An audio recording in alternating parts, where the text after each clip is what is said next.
Masar.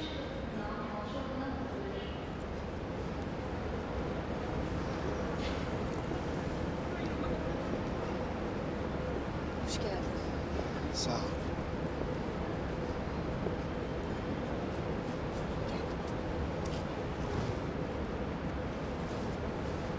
Merak ettim.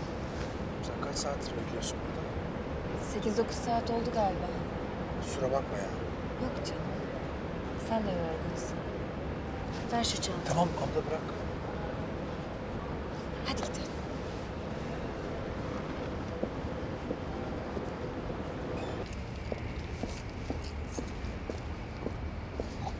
Numaran değişmiş galiba.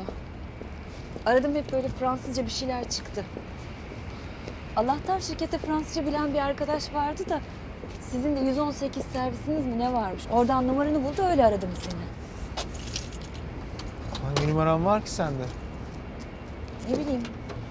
33-144 müydü neydi? Numara değişeli 6-7 yıl oldu ya.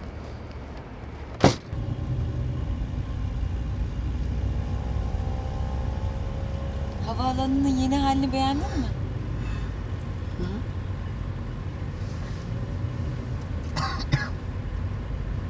Eve gidelim bir yarım saat kestirirsin.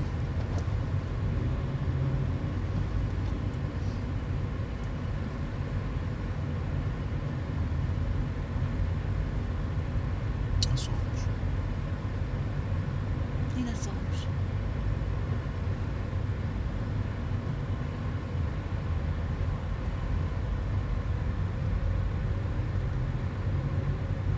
Dün huzur evinden aradılar. Annem kayıptı. Kafayı yedim tabii.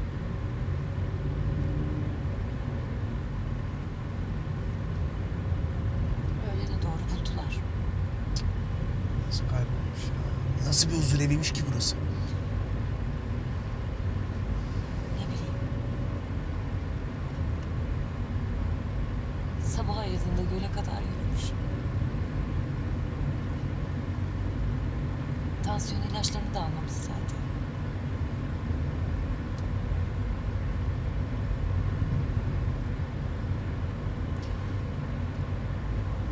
Kalp krizi mi geçirmiş?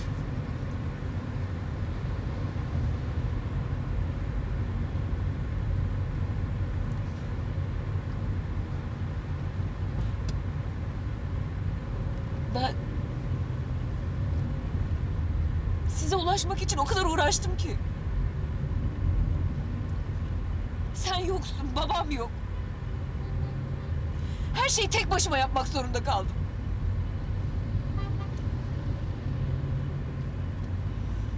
İstersen kenara çek, ben kullanayım. Zaten siz bu kadının bütün çilesini bana çektirdiniz be. Abla. Çek şurada kenara. Tamam. Çek hadi şurada çek dur. Dur burada.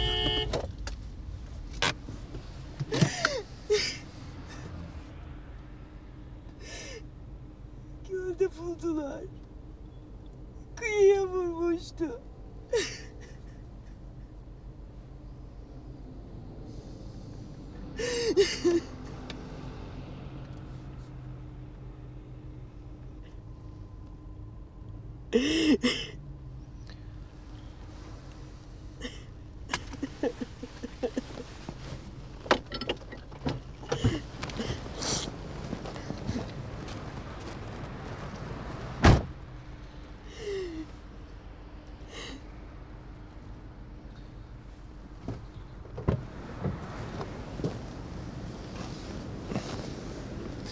Hadi gel.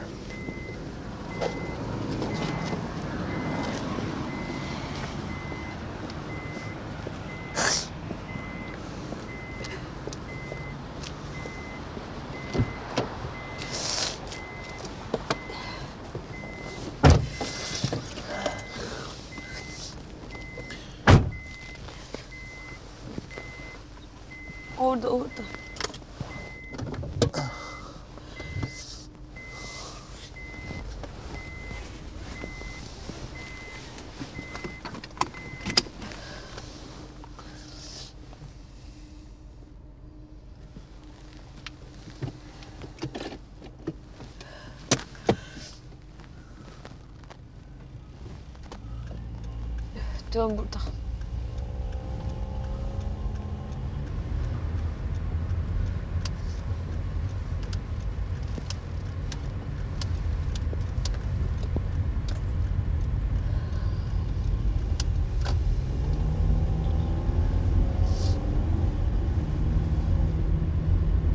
Babamın haberi yokmuş.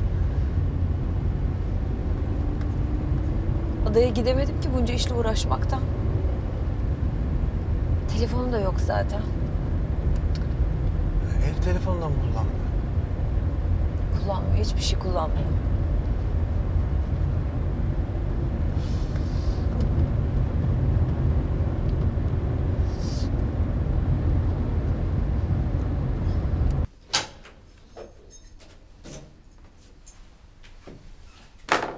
Ayakkabılarını çıkar istersen.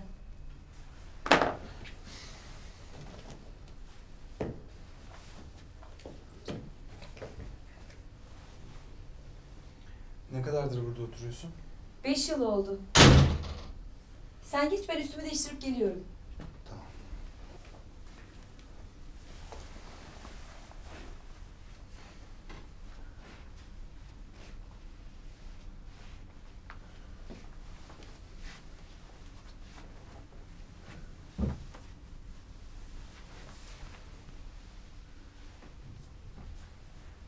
Bir sakal tıraşı olsam. Camiye gideceğiz, ayıp olur.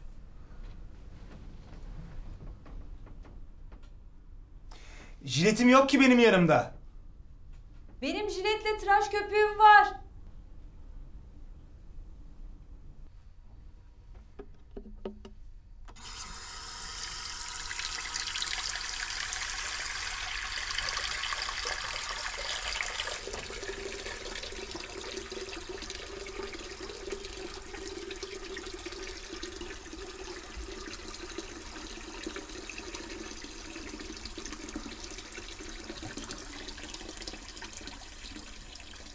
Burada kullanılmamış bir erkek jileti var.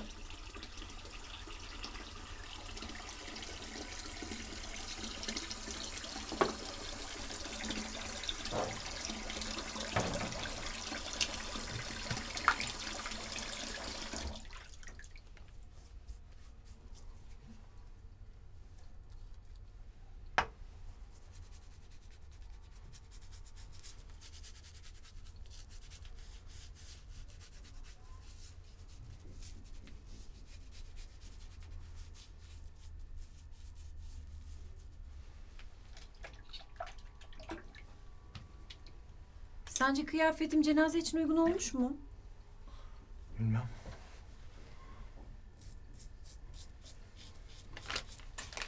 Uygundur herhalde. Ne gelir ki cenazede?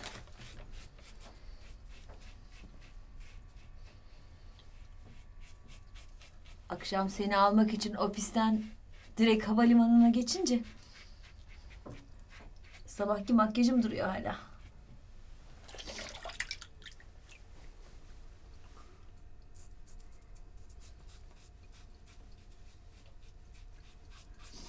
Karşılamana gerek yok demiştim. Ne bileyim. Taksiciler kazıklar diye düşündüm.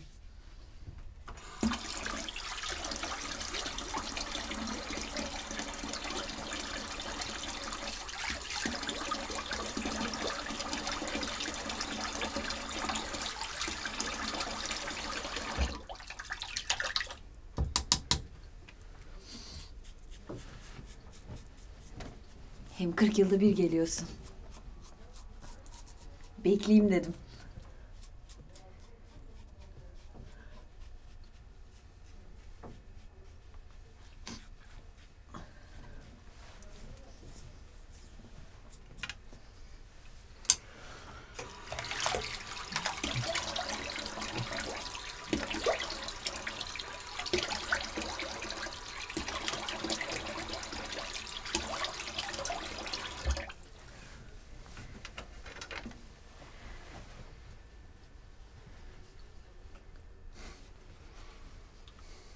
Cenazenin en güzel kızı olmak istiyorsun galiba.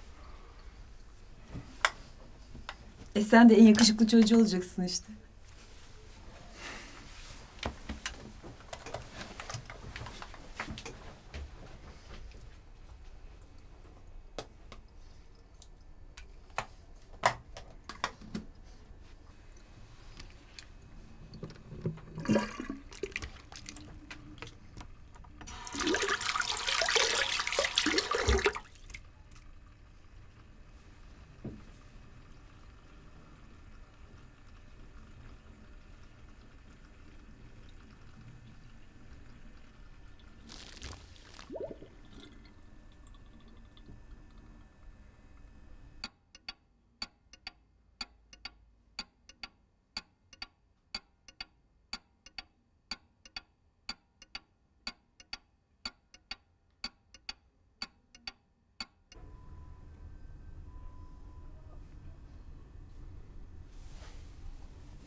Sağ ol.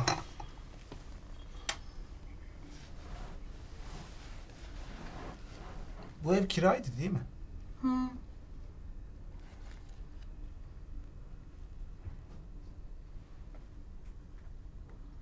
Ya sen ne iş yapıyordun? Sigortacılık yapıyorum. Genel müdürlükteyim.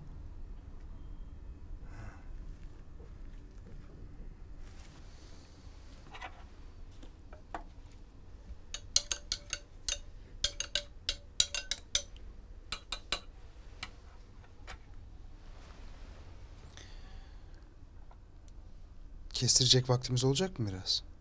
Ya aslında bir an önce çıksak iyi olacak. Saat 10'da gasilhanede olmamız lazım. Oradan camiye gideceğiz. Öğle namazı 12 çeyrek geç okunuyormuş. Sonra da mezarlığa gidiyoruz.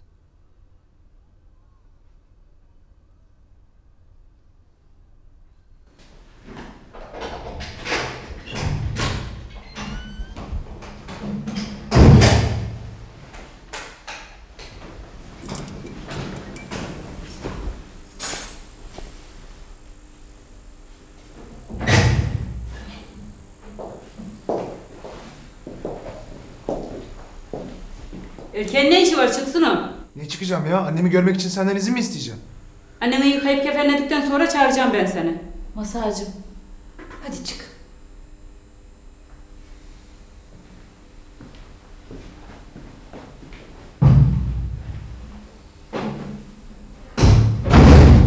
Sen mi yıkayacaksın, ben mi yıkayacağım?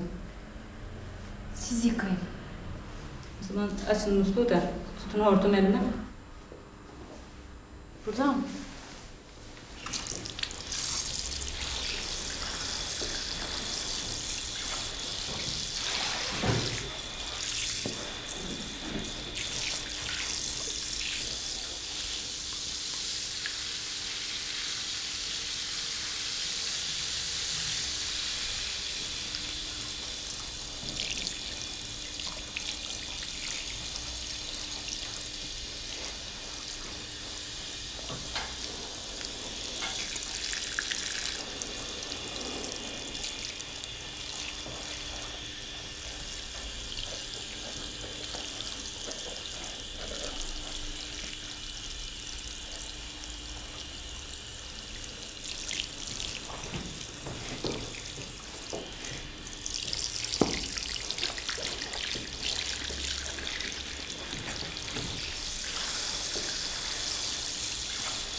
Al şu süngeri de ananın yüzünü, boynunu yıka.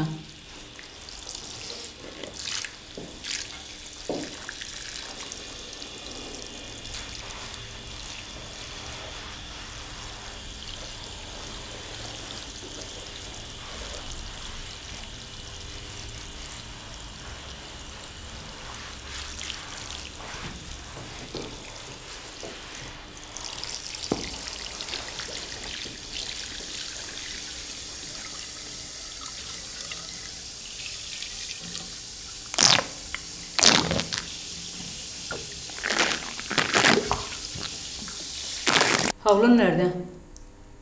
Ne havlusu? Kurulamak için getirmedin mi? Bende var ama 20 lira. İyi iyi hadi getir. Tamam.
Üzülme.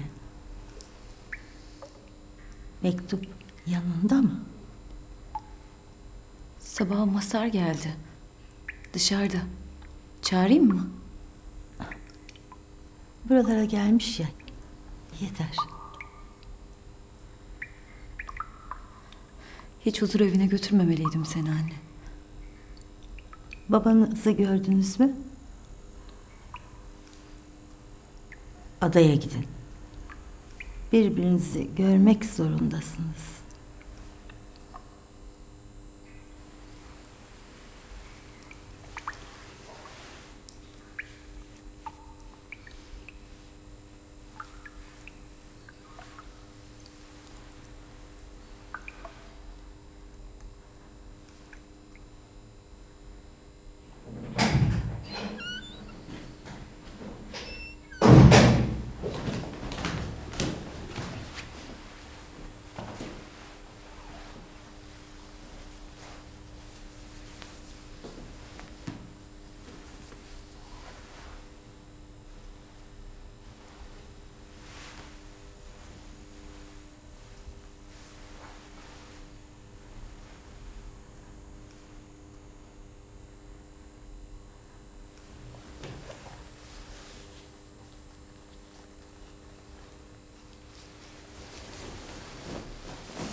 Çağır kardeşim gelsin.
أعوذ بالله من الشيطان الرجيم بسم الله الرحمن الرحيم.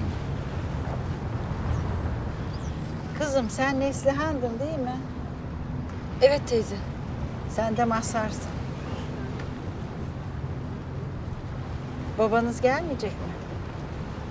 Yok teyze haberi yok. Siz huzur evindendiniz değil mi? Evet.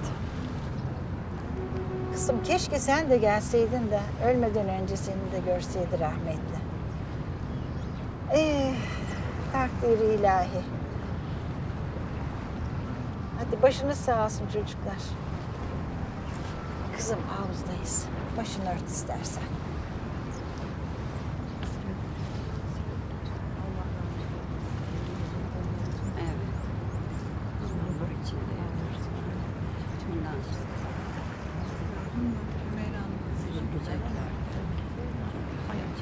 Ben ilk defa görüyorum. Hayret işini hayatta.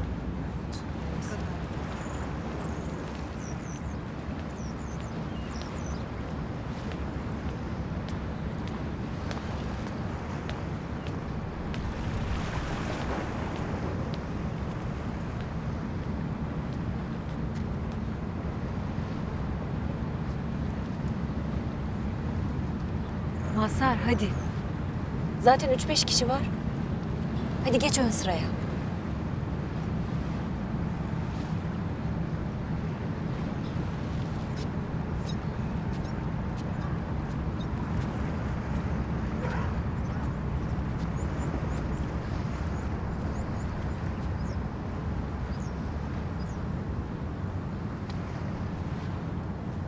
Birader bir saniye bakar mısınız? Cenazemizin sahibi sizsiniz değil mi? Evet. Gelecek başka kimseniz yok mu? Maalesef. Yunus! Bir gel bakayım ya.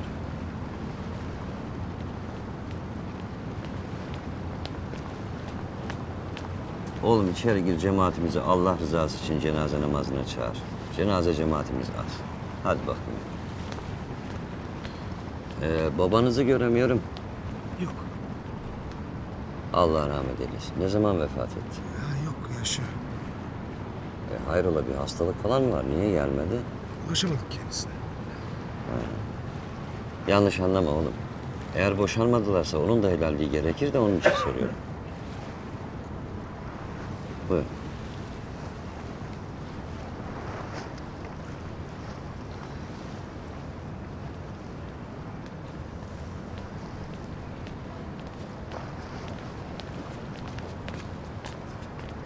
Allah hepinizden razı olsun. Safları sıkıştıralım biraz. Şöyle yanaşalım biraz. Ey cemaat-el müslümin, niyet edelim cenaze namazına.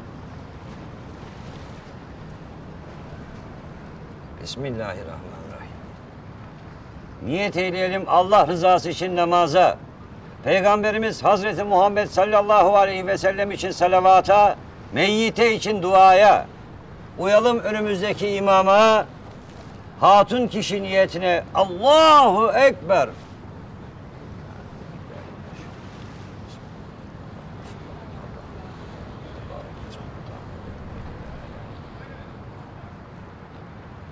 Allahu Ekber.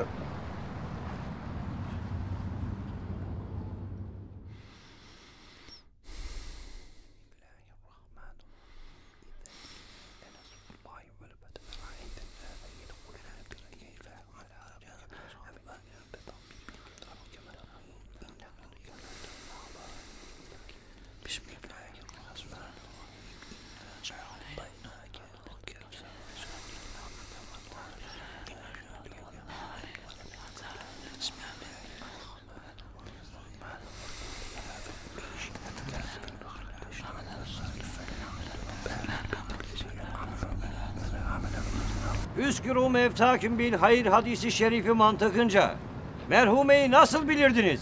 İyi bilirdik. Allah rızası için hakkınızı helal ettiniz mi? Helal olsun. Dahi ettiniz mi? Helal olsun. Ve dahi ettiniz mi? Helal olsun. Allah cümlemizden razı olsun. Sübhane rabbike rabbil izzeti amma yesifun ve selamun alel mürselin velhamdülillahi rabbil alemin. El Fatiha.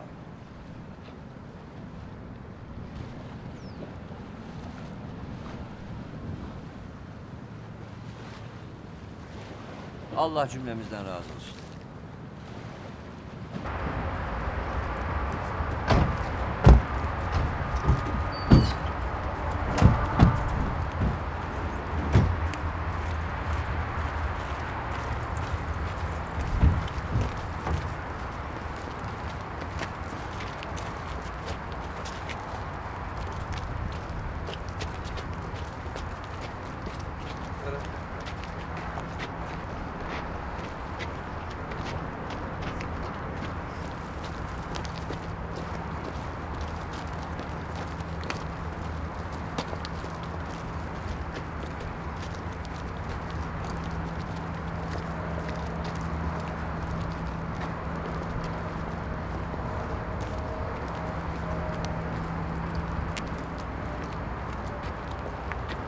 Hadi beyler.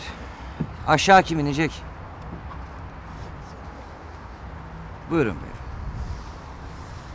Oğlum. Hadi sen de in aşağı. Hadi in. Pardon yavrum. İsmin neydi senin? Mazhar. Mazhar. Hadi. Haydi bismillahirrahmanirrahim. Yavaş, sakin. Sakin. Şöyle baştan İsmail. Açtı. Gel. Siz gelin şimdi yukarı. Oğlu kalsın aşağıda. Gel abiciğim. Ay bismillah. Mazhar'cığım. Oğlum şimdi baş ucundakiyle ayak ucundaki kuşakları çözeceğim, tamam mı? Çöz yavrum. Oğlum bir bıçak bir çakı bir şey olan yok mu yanında? Ver bak. Kes yavrum onları.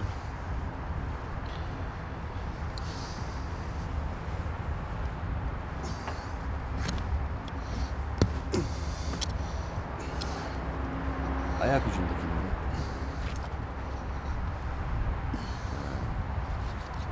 Mazhar. Ayağını bir düzelt yavrum şöyle. Düzelt ayağını. Heh. Şimdi hafif kıbleye doğru çevir. Toprakla besle altını çocuk. Kıbleye doğru çevireceksin yavrum. Kaldır. Azıcık toprak it altına. Yavrum. Ayak ucunda. Maşallah. Tahtaları verin arkadaşlar.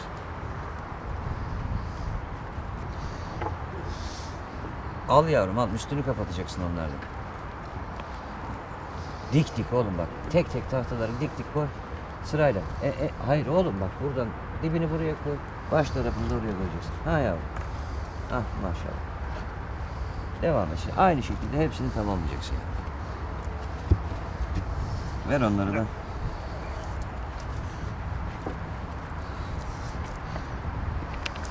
Oh güzel. Koy ikisini.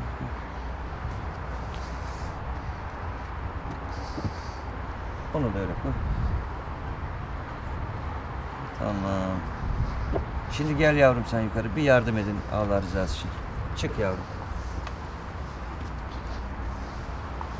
Eûzü bi rabbin nâs, melikin nâs, ilahin nâs, min şerril vesvâsil hannâs. اَلَّذ۪ي يُوَسْوِسُ ف۪ي صُدُورِ النَّاسِ مِنَ الْجِنَّةِ وَالنَّاسِ بِسْمِ اللّٰهِ الرَّحْمَنِ الرَّحِيمِ قُلْ اَعُوذُ بِرَبِّ الْفَلَقِ مِنْ شَرِّ مَا خَلَقَ غَاسِقٍ اِذَا وَقَبَ.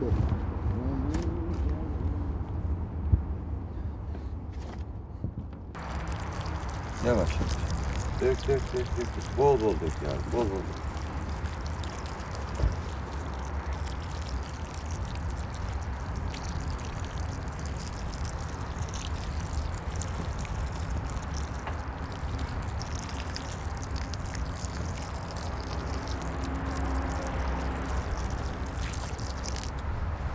Şu tahtaları verin.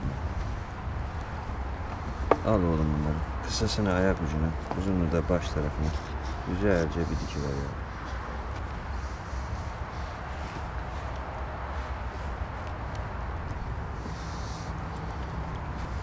Şöyle baş ucuna.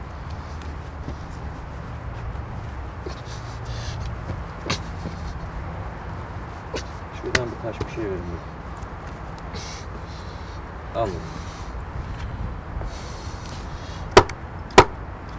Değerli cemaatimiz, katkılarınızdan dolayı Allah hepimizden razı olsun. Fakat usulen bir helallik almak gerekmekte. Allah rızası için hakkınızı helal ettiniz mi? Helal olsun. Dahi ettiniz mi? Helal olsun. Ve dahi ettiniz mi? Helal olsun. Allah cümlemizden razı olsun. Allahümme inna nes'eluke temamen niyeme ve devamel afiye bi hurmetin lillahil Fatiha.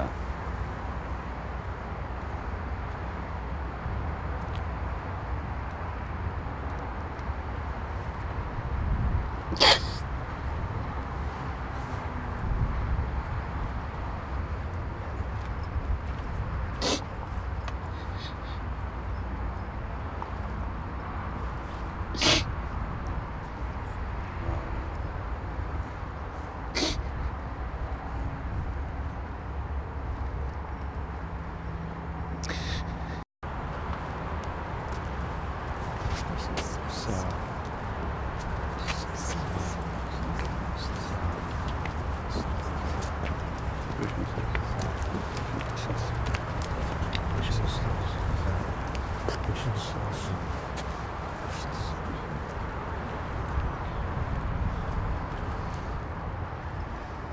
Başı sağ olsun çocuklar. Bakın ben burada haftada en az 2-3 tane cenaze namazı kılıyorum. Fakat uzun zamandır sizinki kadar tenha olanını görmedim. Anazım babazın kıymetini iyi bilin çocuklar. Onların hakkı ödenmez. Tekrar başı sağ olsun. Sağ ol. Hadi. Allah'a emanet olun ya.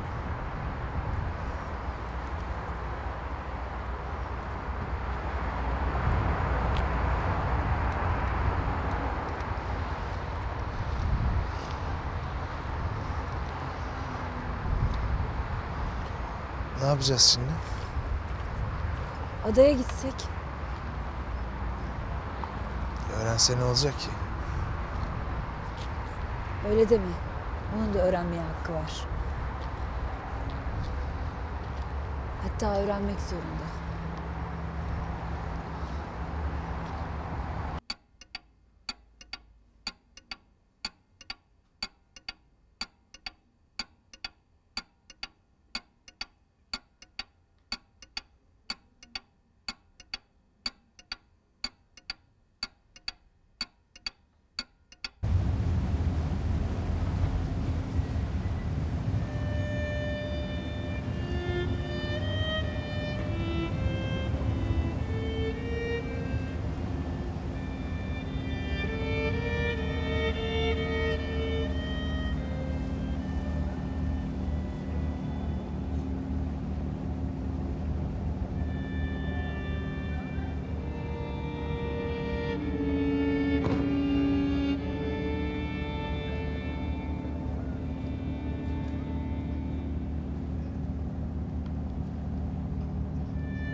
Kaç yıl oldu babamı görmeyeli?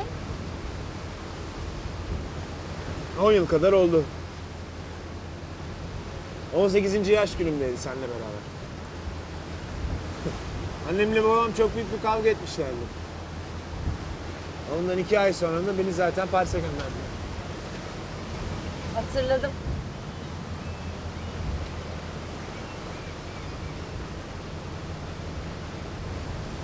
Sen? Sen ne zaman gördün? 5-6 yıl önce adaya gelmiştim. Nişantaşı'ndaki evin satışı için babamın imzası gerekti.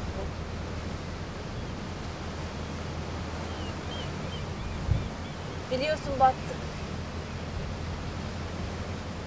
Batınca da her şeyi satmak zorunda kaldım.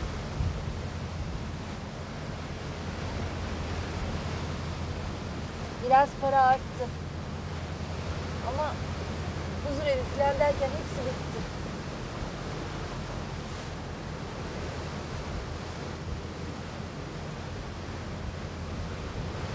Nasıldı babam sen onu gördüğünde? Mutluydum.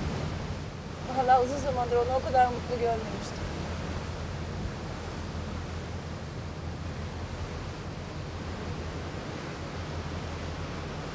Sen ne yapıyorsun? Okul bitti mi? Ben ne olsa yapıyorum işte. Resepsiyonistlik yapıyorum, rehberlik yapıyorum, çevirmenlik yapıyorum. Ne bulursam yani. Yani okul bitti. Cevabıyla ilgilendiğini sanmıyorum ama madem sordun söyleyeyim. Doktoramı verdim 2 sene önce. Şimdi bir üniversitede araştırma görevlisiyim. Amma okudun ha. Kaç yıl oldu? Çok sıkıldım bu aptal sorulardan. Ben bunun için bu ülkeye gelmiyorum işte.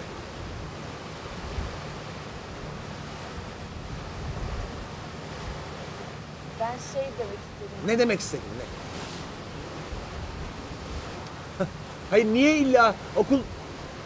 Yani okul bitirmek için midir illa? Değildir de Ne o zaman? Sen benim amaçlarımla ne yapmak istediğimle ilgileniyor musun? En ufak bir fikrin var mı bununla ilgili? Bırak bu görgüsüz Türk sorularını. Hemen niye illa tercihlerimi açıklıyormuşum ki?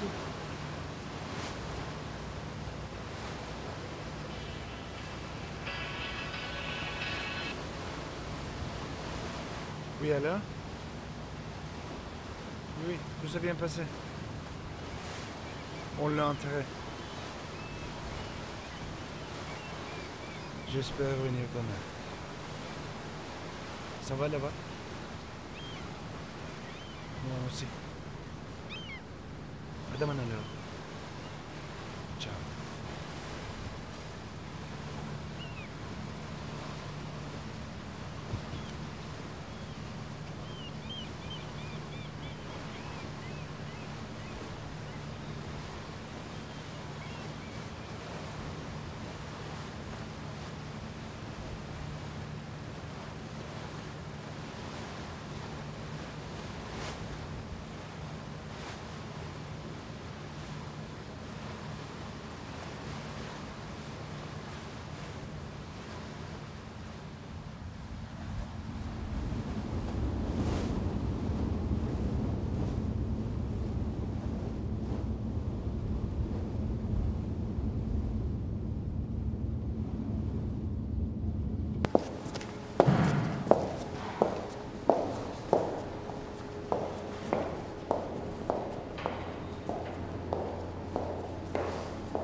Nereye gidiyoruz?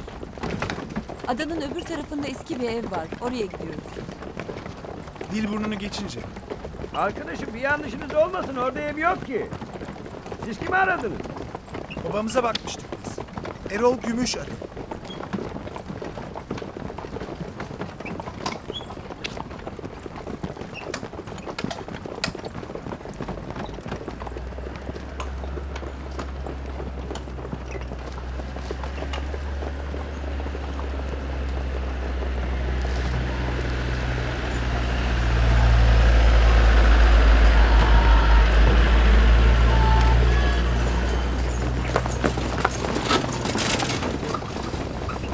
Adada motorlu taşıt var mıydı ya?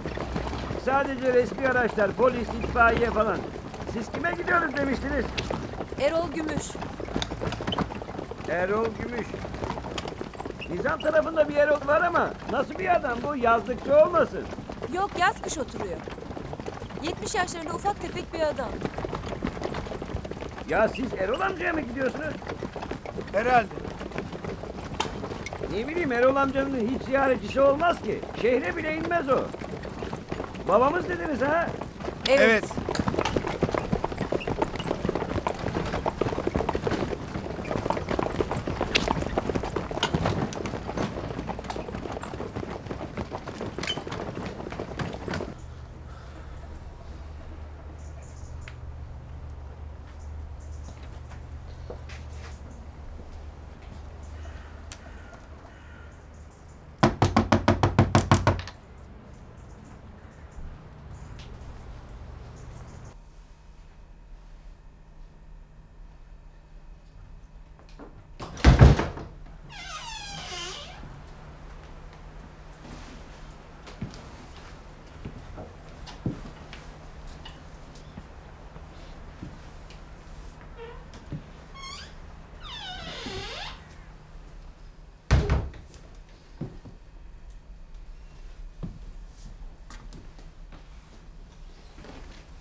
Bekle.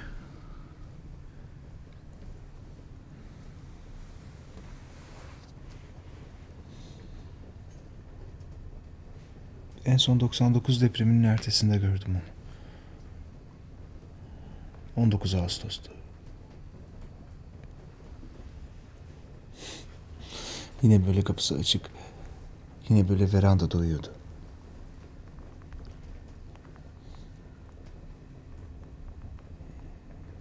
Gelip sağ olduğunu gördüm.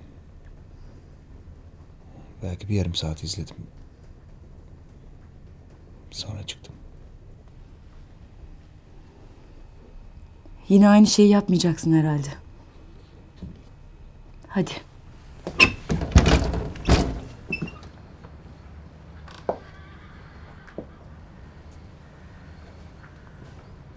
Baba.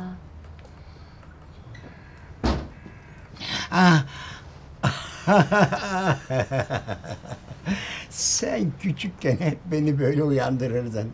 Hoş geldin yavrum. Hoş bulduk. Baba. Mazhar, sen de mi geldin oğlum? Sen de hoş geldin.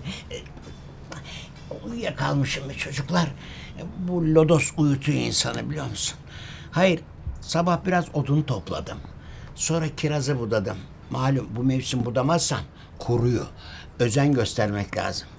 Üf, geçen yaz bütün ada kirazını benden yedi. Sepet sepet kiraz. Hem de ne kiraz biliyor musun? Kıpkırmızı. Kızımın dudakları gibi. Kız, sen ne güzel olmuşsun canım benim. Ha, bizim kilisenin papazı Yorgo var ya, 2 sepet kiraz verdim. Cimri pezevenk bir şey şarap vermedi bana, biliyor musun? Ha, dur bakayım. Kalkayım. Ah, of çocuklar be. Ben morukladım. Böyle miydim eskiden? Ay, bu lodos var ya, bu lodos. Bu romatizmalar her tarafım ağrıyor. Böyle bu dizlerim ağrıyor. Oğuştur Allah, oğuştur. Oğuştur boktur işin. Böyle değildim. Hatırlar mısınız? Yörük Ali'den Kınalı'daki şeye kadar, İbeli'deki Çamlığa kadar yüzmüştüm yani. Ya ne günlerdi onlar. Çocuklar, şöyle babanıza doyasıya bir sarılmayacak mısınız? Hadi bakayım gel. Oh canım, canım kızım benim. Mazhar, sen de 2 kere söyletilmeden bir lafı dinlemezsin. Hadi oğlum sen de gel. Tamam. Sarıl bakayım babana. Ha, canım benim, canım, canlarım. Oh.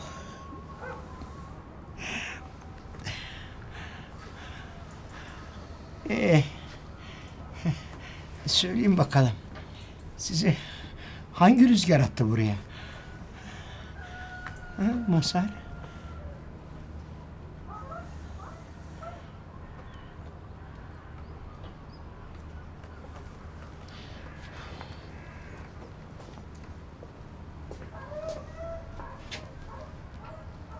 Baba.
Hadi baba.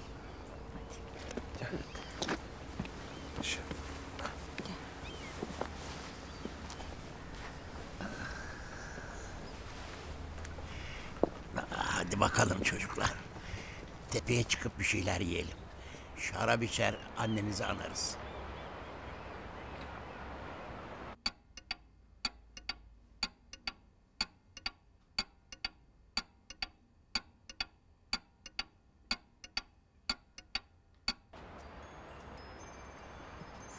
Hadi.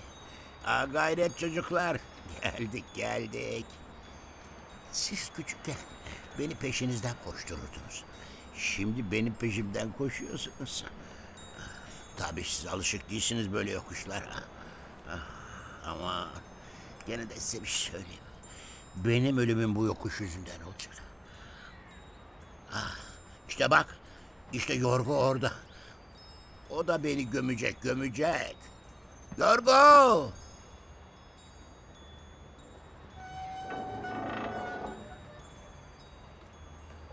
Vay efendim, kimleri görüyorum. Yahu ne işin var senin bu dağlarda bayırlarda? Ne işim var? Misafirlerim var. Bak yanımda 2 tane evladım var. Onları yemeğe getirdim buraya. Yemeğe. Hoş gelmişler, sefa gelmişler. Yahu yaşlı başlı adamsın. Bu tepeleri tırmanıyorsun. Tak diye düşüp kalacaksın başımıza burada. Maazallah bir şey olursa ben Fatiha'da bilmem ona göre. Beni sen gömeceksin zaten. Bize olsun gömü veririm seni. Bak bayılıyor. Ağzının sular akıyor. Bak bu benim kızım güzelliğine. Annesine benziyor. Oya gibi evlat. Maşallah. Bu da oğlum Mazhar. Doktorasını verdi. Maşallah. Ne iş yapıyorsunuz şimdi? Sahi ne iş yapıyorsun Mazhar?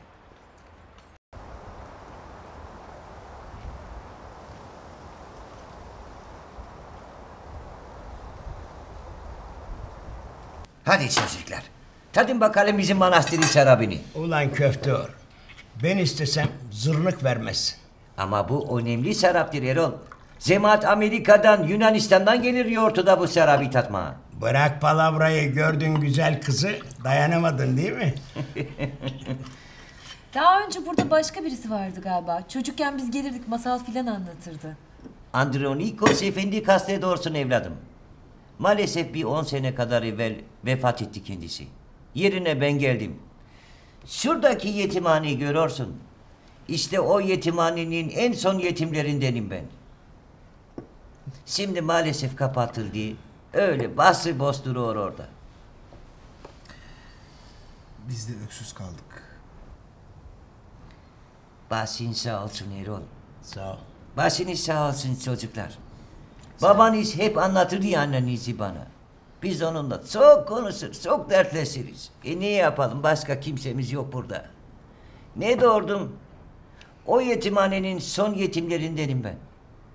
Son kalan birkaç çocuk bir arada büyüdük. Sonra ben papaz okuluna yazıldım, Fener Lisesi'ne gittim. Onlar da Yunanistan'a. Ben ayrılamadım, kaldım burada. Kolay kolay insan yerini yurdunu terk edemiyor yani.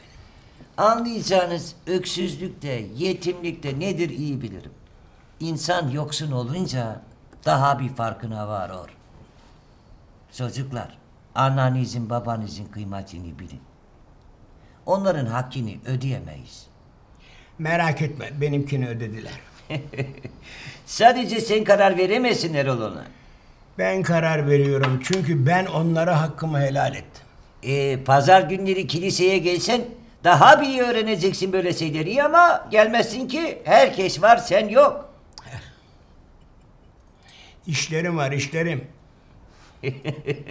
Sen beni kilisede daha çok beklersin. Anladık.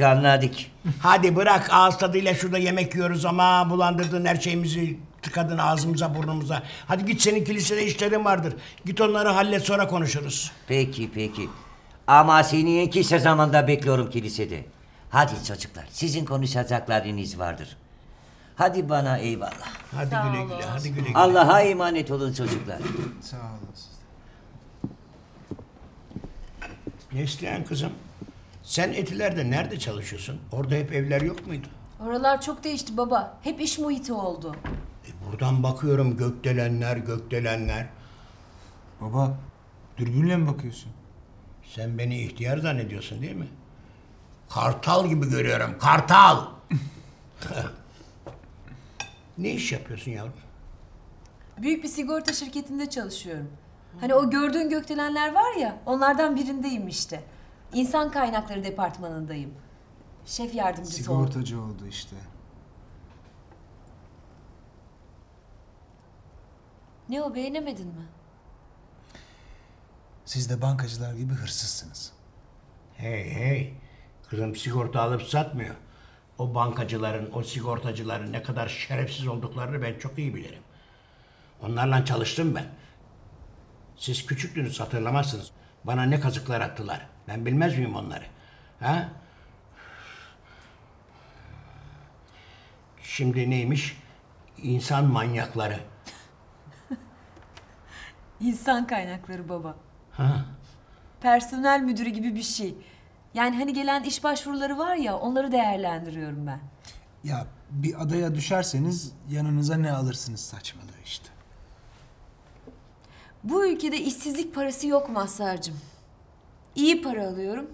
Yılda 3 haftada iznim var.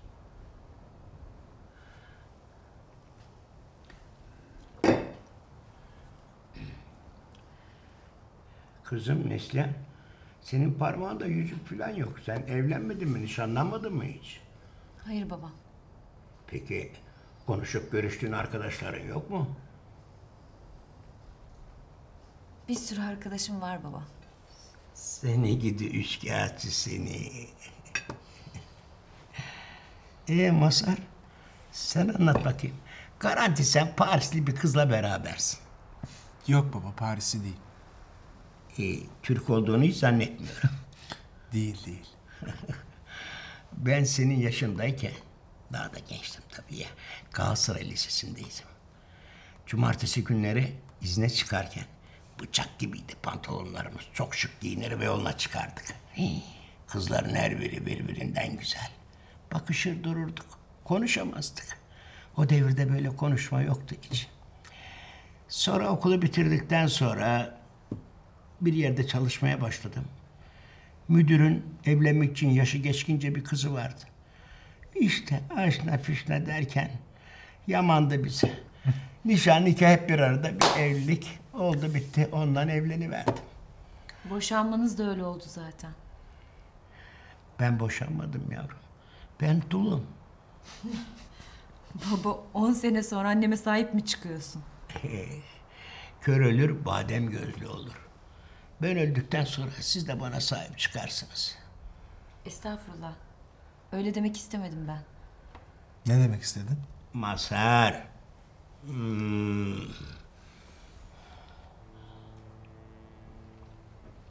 İşte. Ne zaman bu siren sesini duysam ada gidiyor zannederim.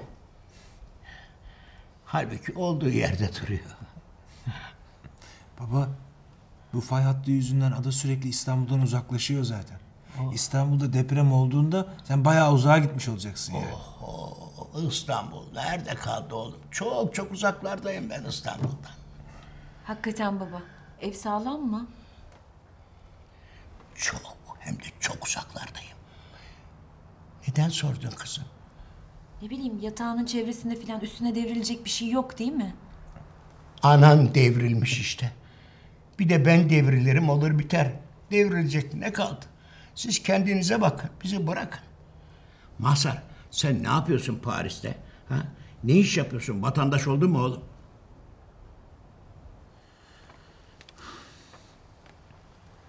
Oldum baba. Yani 2 ay sonra randevum var. İşte kimliğimi, pasaportumu falan verecekler. İyi iyi. Sakın dönme oğlum. Dönenler döndü de ne oldu? Nasıl yani? Nasıl yani? Öyle işte.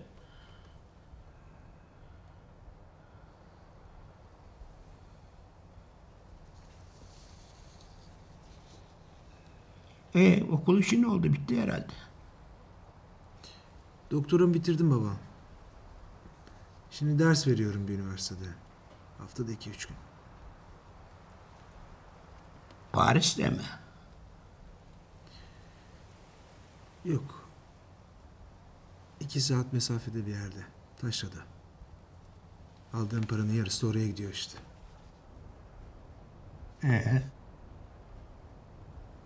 Niye oraya taşınmıyorsun? Baba, yaşıyorum daha. Taşra'ya taşınmak için gencim. Hadi bırak şimdi bunları. Sevgilinden uzaklaşmak istemiyorsundur sen. Biraz karışık tabii o işler. Yani gideli kaç sene oldu? Yeni mi kağıdını küreğine alıyorsun? Baba Türk olunca böyle oluyor. Köpek gibi süründürüyorlar adamı. Neyse, geçmiş bitmiş. Yüzmüş kuyruğuna gelmiş. Sen felsefe okuyordun. Sonra ne yaptın? Kültür tarihi okudum bir ara.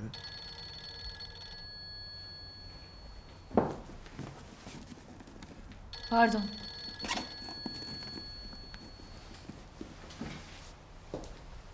Alo. Ha? Yok, daha işim bitmedi. Adadayım. Büyükada. Büyükada. Tamam, son vapuru yakalamaya çalışacağım. Yarın sabah biraz geç gelsem olur mu? Tamam, gelmeye çalışırım.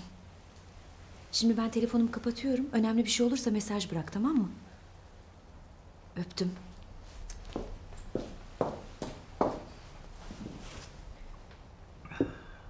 Kusura bakmayın. Yok canım. Önemli bir şey anlatmıyordum. Hadi kalkalım. Son vapuru yakalayalım. Sizi eve götüreyim. Ne diyorsun kızım, sen şaka mı yapıyorsun? Ben yıllardır adadan ayrılmadım. İstanbul'u yıllar yılı görmüyorum. Ben adadan gidersem bu ada batar. Ben bu adanın delisiyim, delisi. Ölürsem beni bu adaya gömün. Vasiyetim var size, tamam mı yavrum? Baba böyle konuşma ya. Hadi. Kalkın eve gidelim. Kemiklerim sızlamaya başladı. Zaten bak sağanak geliyor. Hadi bakalım kalk, hadi gidelim. Mazhar oğlum, niye sıkı sıkıya kapattın bu kapıyı? Ne yapacağız şimdi? Baba dur, ben bir yardım. Hadi bir omuzun bakayım, aç şu kapıyı. Yavaş. Şu kapının arkasına elektrik düğmesi olacak, açılır yavrum. Hadi geçin, geç kızım. Geç Cancığım. Geç. Sırılsıklam oldunuz. Hadi bakalım. Kırdık mı kilidi? Ama kırılsın. Burası şehir değil kızım. Burada herkesi tanıyor, bir şey olur. Hadi geçin içeri, geçin. Sırılsıklam oldunuz zaten. Kullanın.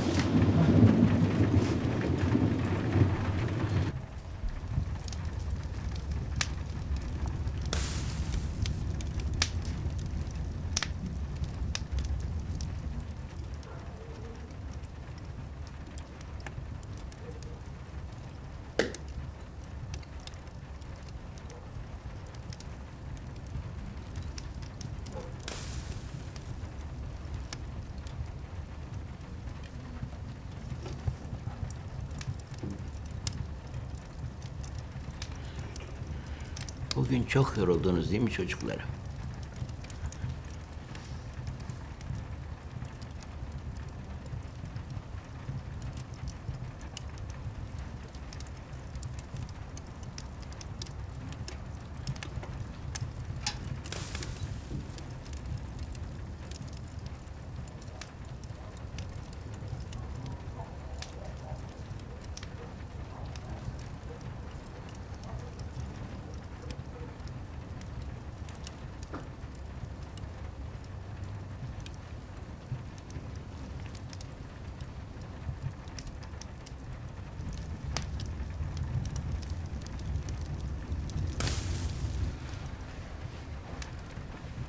Baba sen nerede yatacaksın? Başka yatak var mı? Kızım benim uykum yok. Beni merak etme sen. Ha? Şunu örtünün bakayım siz. Çocukken de böyle yatardınız beraber. Ha? Baba ne yapacaksın sen? Ben başımın çaresine bakarım.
Korkma oğlum, korkma.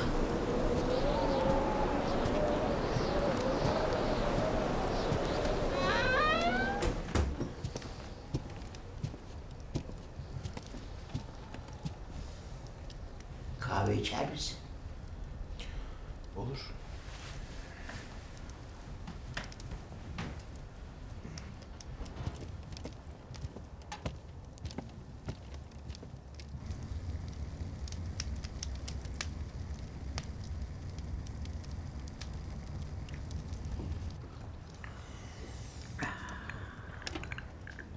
Eline sağlık.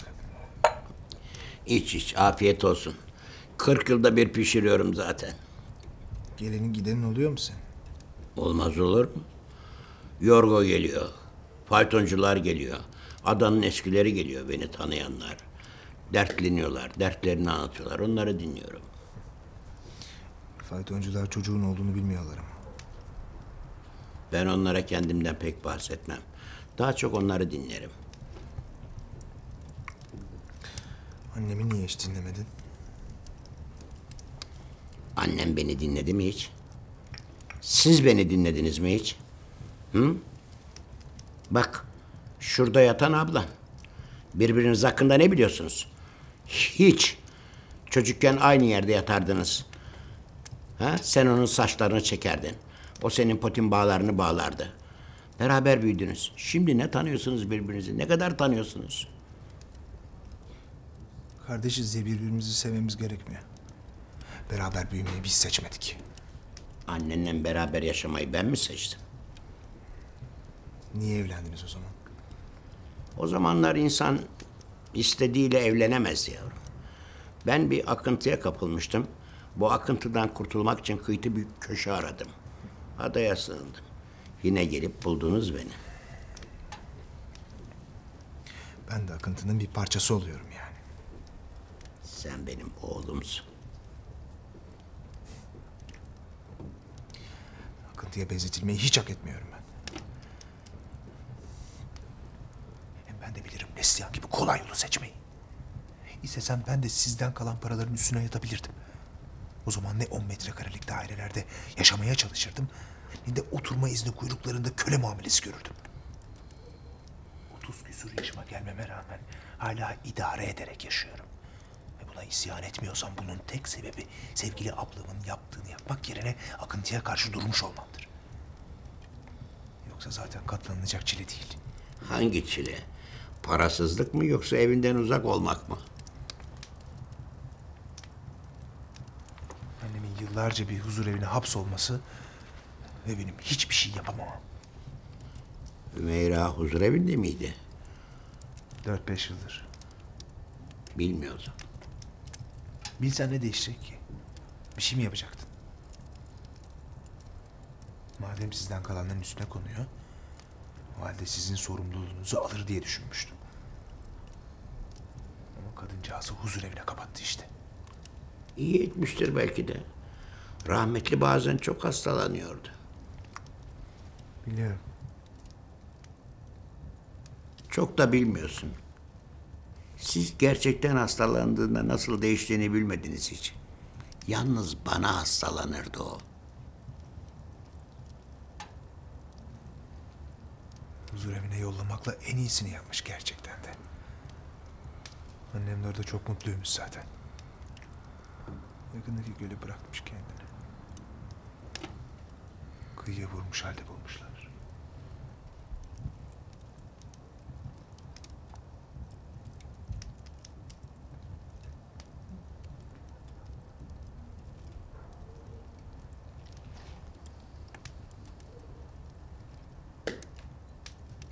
Bunlar doğru mu anne? Mektubu okusanıza. Ne diyeceksem dedim orada. Korkuyorum ben. Neden? Korkunun ecele faydası yok kızım. Bir kerecik olsun konuşalım istedim.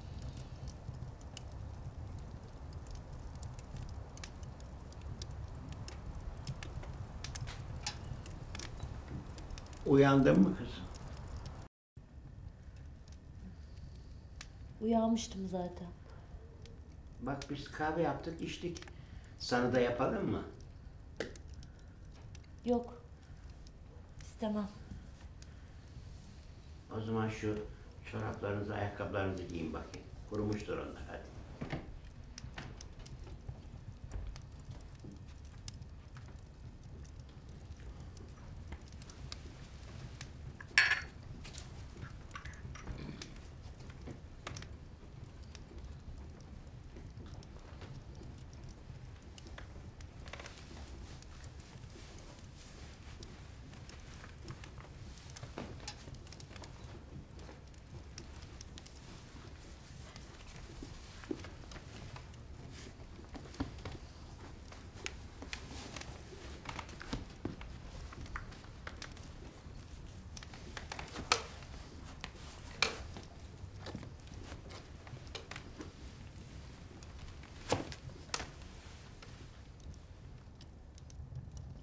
Gösterdi baba.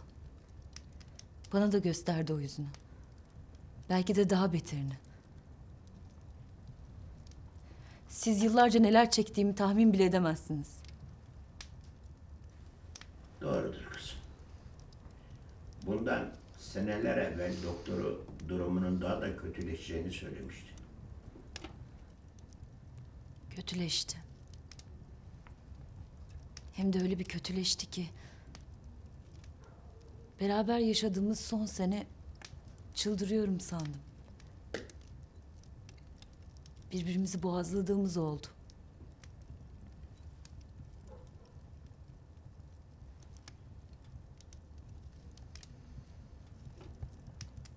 ...2001 yılında kriz olunca işler battı. Depresyona girdim. Bir yıl boyunca elimi kolumu oynatamadım. 2 deli bir evde yaşadık. En azından senin batıracak işin varmış. Burada olsaydın beraber batırırdık. Kimse sana pılını pırtını toplayıp çek git demedi. Beni lisede kapının önüne koydular be. Kimse bana sormadı gerçekten yurt dışında okumak istiyor musun diye. Annem babam dünden razıydı zaten.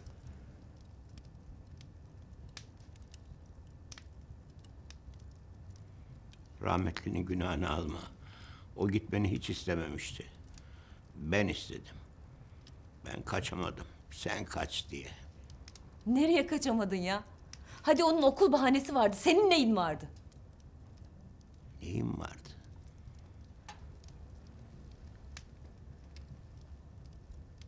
Biz vardık baba. Siz vardınız ama. Ama ne? Annenle sevişerek evlenmedik. Ne yalan söyleyeyim. İlk günlerimiz çok mutlu geçti.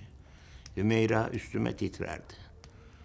Ama ne zaman ki Neslihan doğdu, hastalığı gittikçe kötüleşti.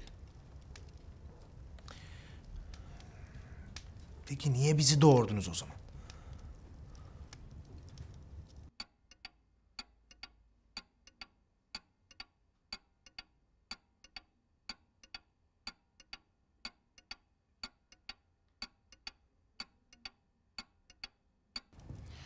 Neslihan doğana kadar her şey iyi gidiyordu. Ama senin durumun çok başkaydı. Annen beni elinde tutabilmek için sana hamile kaldı. Ben annenden ayrılmak istiyordum. Sen 3 aylıkken benim haberim oldu. Artık iş işten geçmişti. Ben seni hiç istemedim ama yapacak başka bir şeyim yoktu.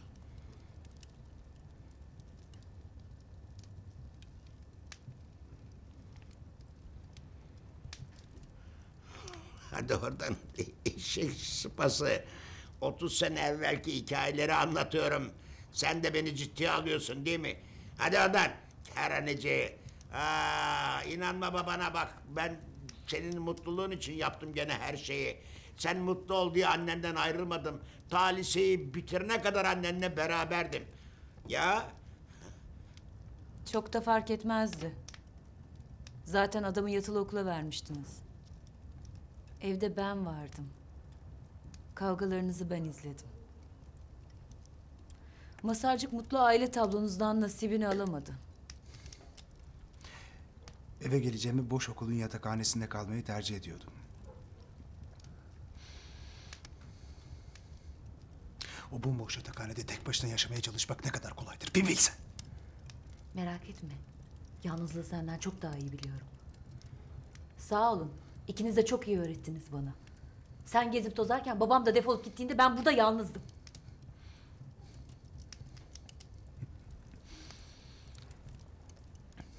Beni tahrik etmeye çalışıyorsun. Çabalarımı küçümsediğini göstermek için elinden geleni yapıyorsun. Biliyorum. Bütün bunların senin için hiçbir önemi yok.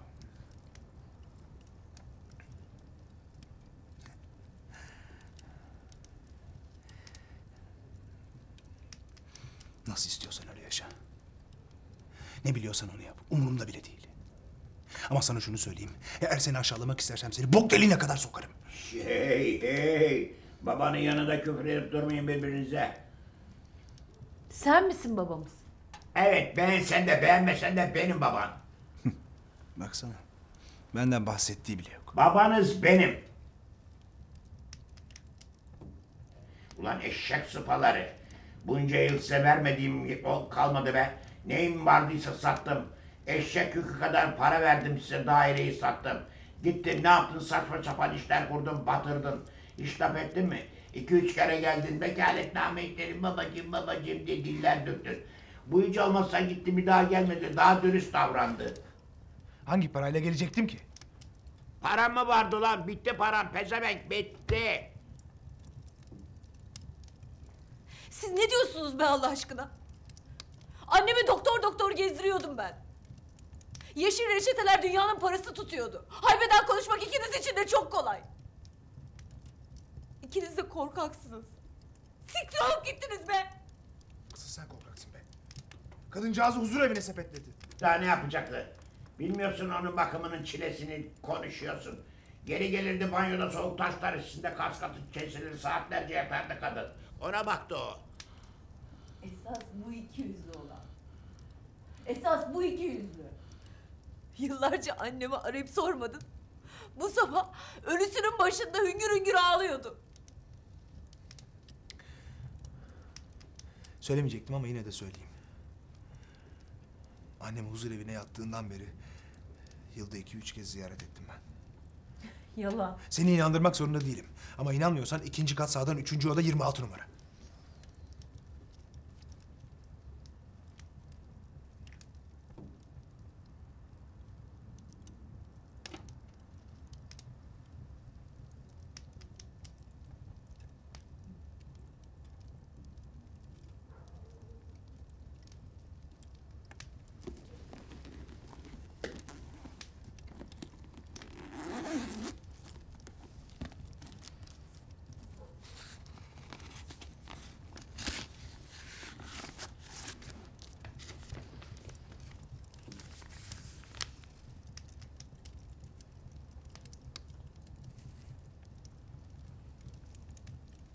Peki.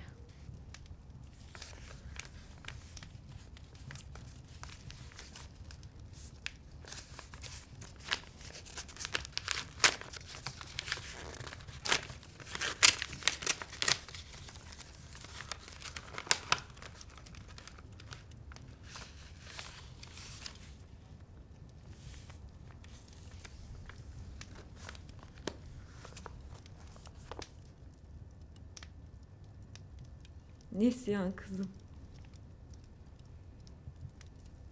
Biliyorum sana çok yük oldum. Fakat inan bana, bir annenin evladına yük olduğunu hissetmesinden daha acı bir duygu yok. Bu yüzden beni huzur evine vereceğini öğrendiğimde hiç üzülmedim. Aksine yük olmanın getirdiği acıdan kurtulacağımı düşünüyordum. Öyle olmadı. Bana verilen bu huzurevi odasına yerleştiğimde ilk akşam duvarlara bakıp düşündüm.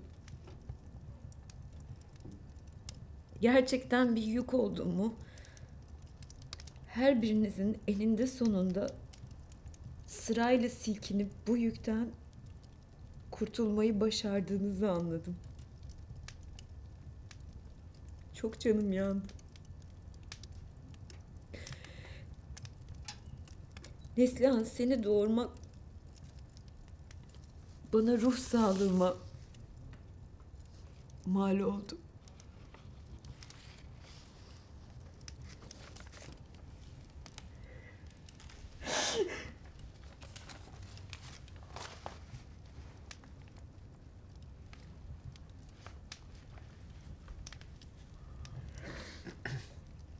Neslihan, seni doğurmak bana ruh sağlığıma mal oldu. İçime düştüğünü hissettiğim andan itibaren ruhum bir daha hiç düzelmemecesine bunaldı. Beni gerçekten hasta eden senin varlığındı. Ama bu yüzden sana hiç kin beslemedim. Aksine benim bir parçam olmak istediğim kişi olmanı arzuladım daima. Evlenmemeni de bu yüzden istedim. Evlilik girişimlerine de bu yüzden engel olmaya çabaladım. Sen ben olma diye.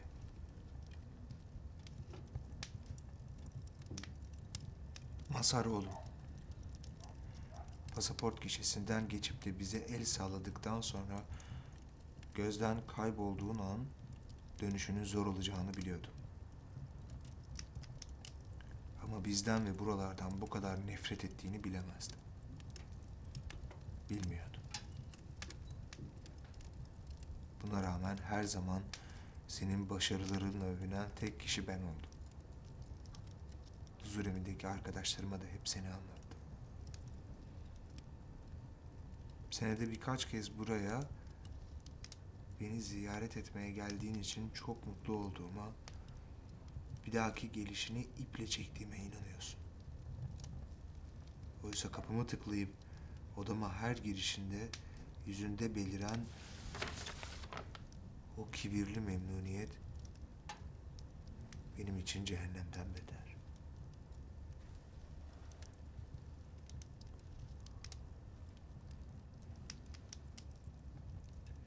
Erol kocacığım. Keşke daha yakın olabilseydik. Oysa sen beni en başından beri saf sandın. Hep beni idare ederek yaşadığını düşündün. Seni severken tüm saflığımla sevdim. Doğrudur. Peki sen beni ne zamana dek, ne kadar sevdin? Bunu hiç düşündün mü? Beni hiç sevdin mi Erol?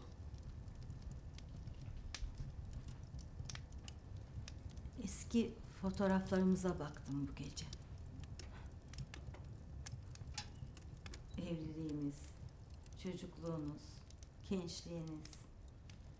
Yüzleri gözleri daha dikkatli inceledim. Bu yaşıma dek hep görmek istemediğim, kendimden sakladığım şeyi gördüm. Beni apar topar, kim olduğunu bile bilmedikleri bir adamla evlendiren, kendi anne babamın da, sevgili kocamın da, 2 evladımın da benimle çektirdikleri bu fotoğraflar birbirinin aynıydı. Herkes gülümsüyor. Daha doğrusu gülümseyerek yanlarındaki hastayı hoş tutmaya çalışıyordu. Zavallı bir hastaya şefkat gösteriyor, ona acıyorlardı. Siz canım ailem, siz bana daima acıdınız ve sadece şefkat gösterdiniz. Oysa tek istediğim beni sevmenizdi. Siz beni hiç sevmemiş olsanız da ben sizi hep sevdim. Eşiniz ve anneniz Hümeyra.